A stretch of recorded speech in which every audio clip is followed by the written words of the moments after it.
Bitcoin. Bitcoin. Bitcoin. It's all the rage, but what the hell is it? Bitcoin is gold for nerds, if you will. This digital currency, it's only online. A Bitcoin can be sent directly from one owner's digital wallet to another, anywhere in the world, without going through financial institutions. No government, no central bank. So why would you put trust in something like that? People are tired of the Fed printing, tired of the yen just crashing, tired of European banks coming in and just taking your money. Bitcoin is going bananas. At this moment, do I buy or sell Bitcoin? It's similar to how Henry Ford used the manufacturing line, the assembly line to change manufacturing. That's what Bitcoin is going to be doing to financial services. Could I get a medium coffee? Sure. Thanks. I'm pretty much like everybody else. I mean, I've heard the news stories of Bitcoin, but I really don't know what it is. I've heard it's a digital currency that enables you to pay people directly without the interference of banks or credit cards or even the government. Some people say it's the wave of the future, that one day we'll be able to pay for everything from houses to a cup of coffee. Thank you. But is the world ready to go totally virtual when it comes to payments? I'm going to figure that out and put Bitcoin to the test by seeing if I can live off it.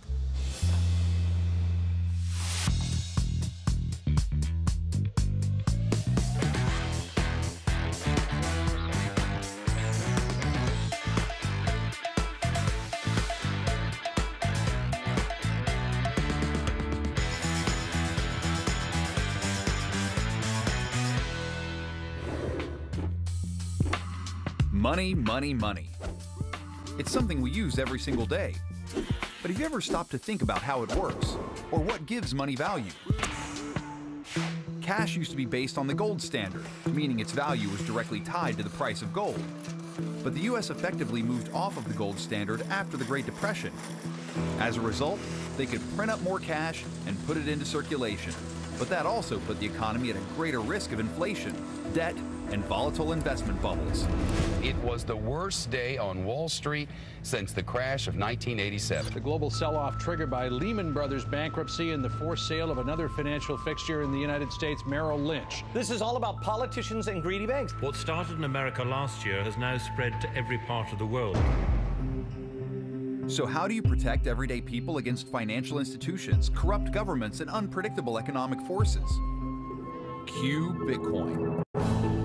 Its founder wanted to create a global currency that existed outside of a central bank or government. Just a person-to-person system that could be used instantly and internationally. And with economies constantly in flux and currencies around the world failing, is Bitcoin the future of money? So I'm going to try and do some digging and figure it out. And right now, I'm in the heart of New York City's financial district, just a stone's throw from the New York Stock Exchange and Wall Street. Right next to me, the Bitcoin Center, the hub of the Bitcoin community for New York City. And hopefully the people inside there are going to give me some answers.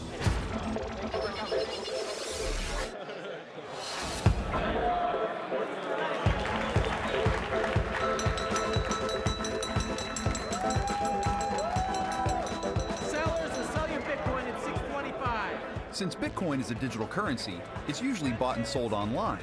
But the Bitcoin Center is a place where you can meet other Bitcoin enthusiasts, learn how to get started, and buy some face-to-face. It's like a really smart guy's frat party in here. Really sweaty, a lot of smart dudes. The center is also like a temple for the Bitcoin faithful. And today, Bitcoin guru Andreas Antonopoulos is here to preach. Bitcoin is much more than just a currency. It is a network for transmitting value across the world without reference to nations, without caring who the sender and who the recipient is. This invention in 2008 created a fundamentally new concept. There's no central authority. I was in Argentina recently talking about Bitcoin. And whereas here in the United States, I have to explain to people why Bitcoin is important, in Argentina, I don't have to explain it. Because just in the last 20 years, they've seen their entire economy destroyed twice because of hyperinflation. And in many places around the world, like for example in Cyprus, the government colluded with the banks to dip into people's deposits and wipe them out. For these people, Bitcoin is much more than just a currency. This is an opportunity to connect with a world economy where they can trade, they can have access to loans and credit, and where they can send their money to other countries whenever they want without their government stealing from them, without their banks stealing from them. That is why Bitcoin can change the world. Thank you. I am so intrigued by the possibilities of something like this. I'm getting all rah-rah fired up, and I want to get a wallet. I want to get some Bitcoin. I want to be a part of the party. Sign me up. Who's buying some Bitcoin? Come on! Right now, one Bitcoin is valued at about $624. It's just like converting US dollars to any foreign currency. The exchange rate varies depending on when you convert. But first, in order to get some digital money, I need a digital wallet. So you want to search up Aegis wallet? That's one of the top ones right now. Install that, click that. So now I've got my Bitcoin wallet. Yes. So this is a NFC chip. Okay. So this is your password. So you don't have to use your password. So if anyone wanted to steal your Bitcoins, they have to steal your phone and your chips.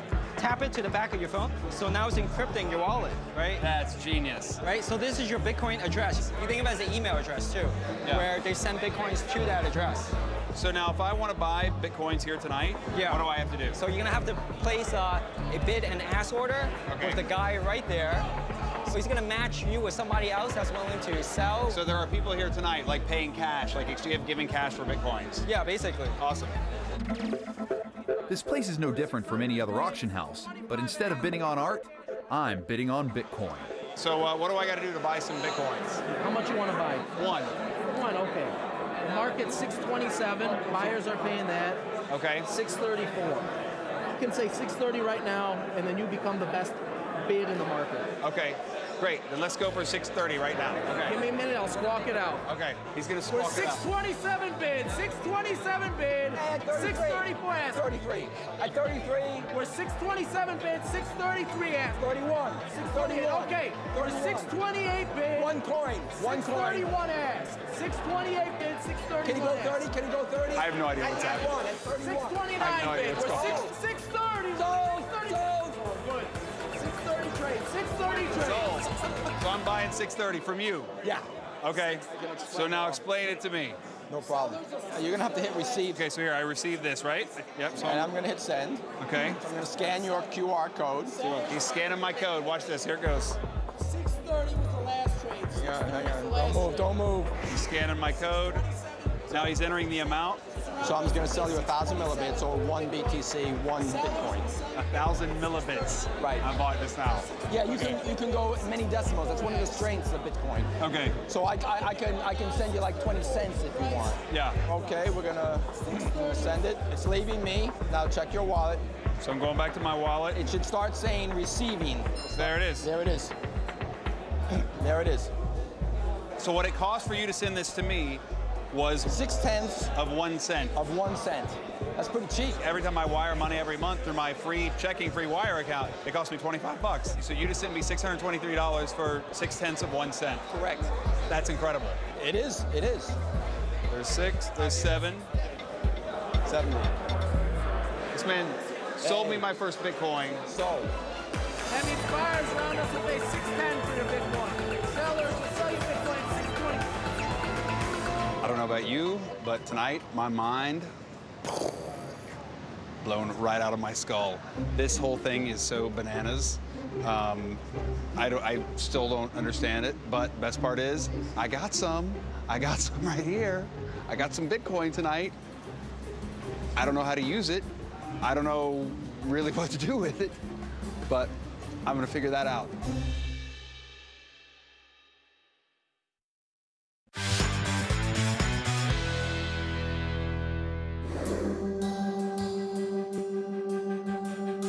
Now that I have my new and completely invisible currency, it's time to see what it can do. So today is day 1 of Mission Bitcoin. I'm going to do my best to live only off my new digital money. But before I do, there are a few things I have to remember. First, Bitcoin is really just like any other currency, the same as dollars, euros, or yen, but it's global. Second, rather than having to go through a credit card or a bank, Bitcoin transactions have no middleman. The result? A cheaper, quicker, and easier way to use money. Third, it's anonymous. Well, sort of. the identity of the user remains unknown except for a string of randomly generated numbers associated with their wallet. So I got my Bitcoin, and the good news is it's actually gone up in value today. You see, Bitcoin, like the stock market, fluctuates based on demand. More people are buying Bitcoin, the value goes up. People start selling it, the value goes down. And today, it's up, so that's a good day. Okay, time to blow some millibits. Hey, how are you? Good, how are you? Good. You guys take Bitcoin? We do. That's fantastic news. I would guess that because you got this. Yes. That's the telltale sign. Exactly. Then I would like to buy a slice of pizza, a margarita, Okay. and a bottle of water. That's going to be $5.27 and 0.0083 bitcoins. 0.0083 bitcoins. Yes. Now, how do I do this? I send, right? Right. Amount to send, so I type it in there, right? Change this to bit, because you don't want $0.0083. No, that's not enough money. That's not even a penny. Since a whole Bitcoin is worth about $630 right now, when I convert to a dollar value, this slice of pizza costs just a fraction of 1 Bitcoin. Okay. Here we go. Woo! Look at that. We're living in the future, buying pizza in the millibits. See, I've got to tap my tag that I got the other night. I got to put that there. It's in my wallet. Done. Did it go through? Let's go back. Sweet. Ding! Sold. Thank you very much. Thank you. It was so easy. Look at that. Pow! Pew, pew, pew, pew, pew. Bing, bing, bing, bing. I'm the king of Bitcoin. Slice of pizza, check. Hour 1 of Bitcoin life, and I'm already winning. That was surprisingly easy, but man cannot live on pizza alone. So my next stop is for some groceries. You all set? I'm all set. You got the iPad checkout, you got the MacBook register. We do. You're already a store of the future here. What's the upside for you to Bitcoin? In terms of comparative to credit cards, it's cheaper than credit cards, no chargebacks. We receive the money instantly. I've never had a single issue, and we've probably done close to 1,000 transactions, I'd say. Wow. And compare that to like a credit card. Out of 1,000 transactions, how many of those would you get? 15 to 20%. Whether it be and that's somebody saying that was a chargeback or a theft or yeah, anything. or I mean, because credit card fraud is so prevalent today. Yeah. And as a small business owner, you assume that risk. And so there was another option to where, that was cheaper, that was safer. Bitcoin at this point in time is able to do that. So the total right now is 4272. Yep. That's 0.067 Bitcoin. 0.067. You scan that QR code right there. Great. So Dan, thanks for your time, No man. problem. Also, that ding, was that the money coming That in? little ding was letting me know that, hey, you sent a payment. So the rest is history. Awesome. Thanks, man. Have a good day. Brooklyn bodegas, always on the cutting edge. But I wonder who else in the neighborhood takes Bitcoin.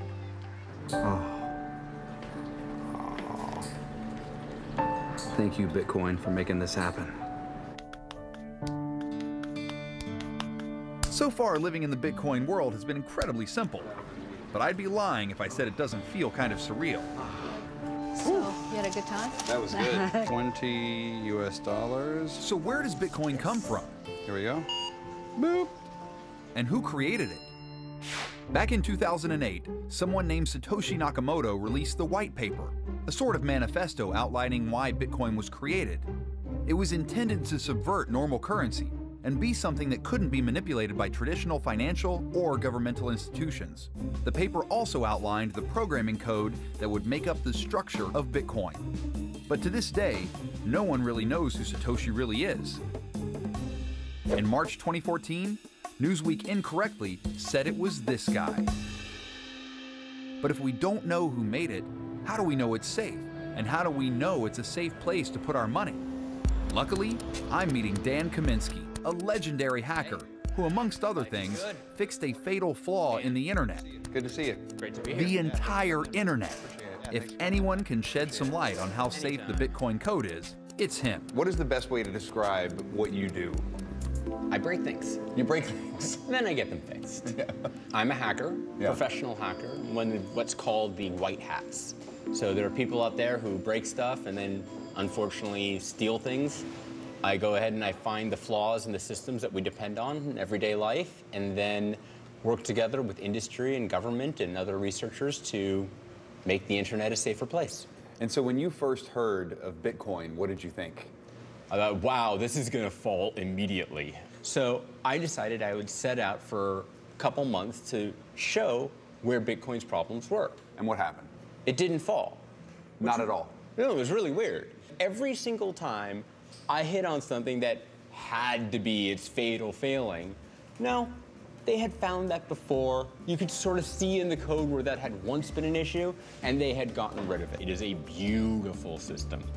Now, don't get me wrong, there have been problems, what we call the metacode, the code around Bitcoin. Yeah. That stuff's been hacked. But the core system, the core magic, the core problem that Bitcoin solved that had never been solved before remains solid. It's safe. And is it getting safer?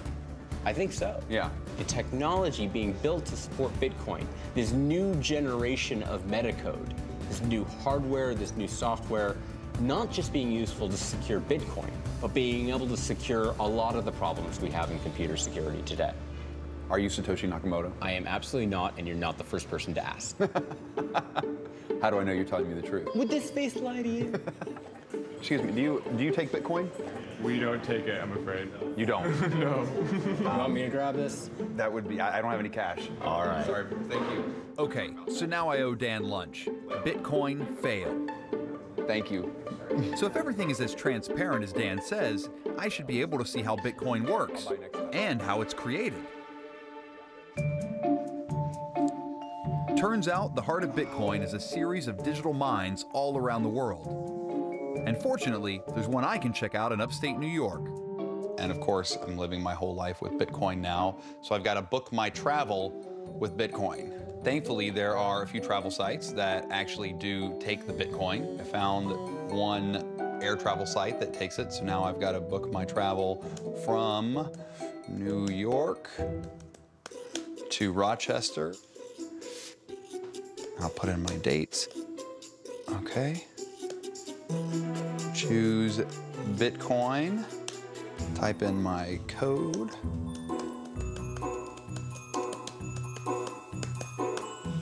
And boom. I just booked a flight with Bitcoin.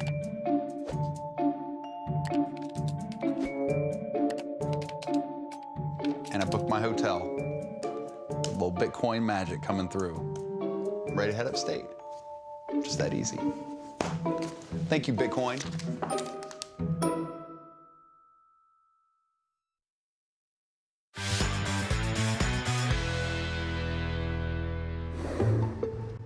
It's day 2 of Mission Bitcoin, and I'm surviving only on the virtual money for an entire week. The value of my Bitcoin has dropped a little, but even though it's down a few dollars, it's still serving me well. I got groceries, a relaxing massage, and booked my travel to beautiful Geneva, New York. There's a mining operation in town, and its founder, Hayden Gill, has agreed to let me do some work and hopefully help me understand what Bitcoin mining actually is.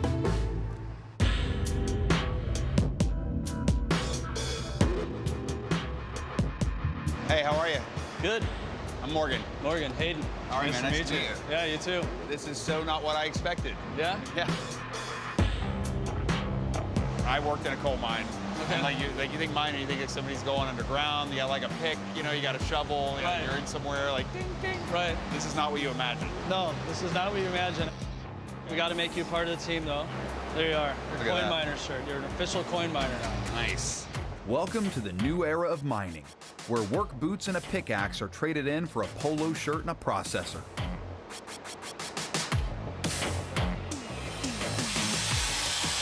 Today I'm building a Bitcoin miner, setting up crazy powerful processors that need to be connected so they can all work together and access the Bitcoin network. But what does that actually mean? If mining for gold is the process of digging into the ground and looking for metal, with digital mining, computers are constantly digging to solve complex math problems. And just like there was a race to see who could mine the gold the quickest, there's a race to see who can solve the math problems first. Once a miner solves the problem, they earn 25 brand new Bitcoin, releasing them into circulation. With paper money, a government decides when to print and release more. But Bitcoin isn't backed by a central government or bank. In fact, from the outset, it was decided that there will be only 21 million Bitcoin released in total, helping to fight inflation. Right now, about 13 million are in circulation. As the popularity of Bitcoin increases, the Bitcoin network automatically changes the difficulty of the math problem miners need to solve. That means it continually takes more power and more energy to release the new Bitcoin, stabilizing the rate that new Bitcoin are released into circulation. So when will all of the Bitcoin finally be mined out? Well, it's not currently projected to happen until 2140. After all your hard work today, we'll give you the honors to fire up this rack, as we like to say. So when I flip that switch, it'll start mining. Right. These things will light up, connect online, and verify their IP, and then go to work. Awesome. All right, here we go. Fans on.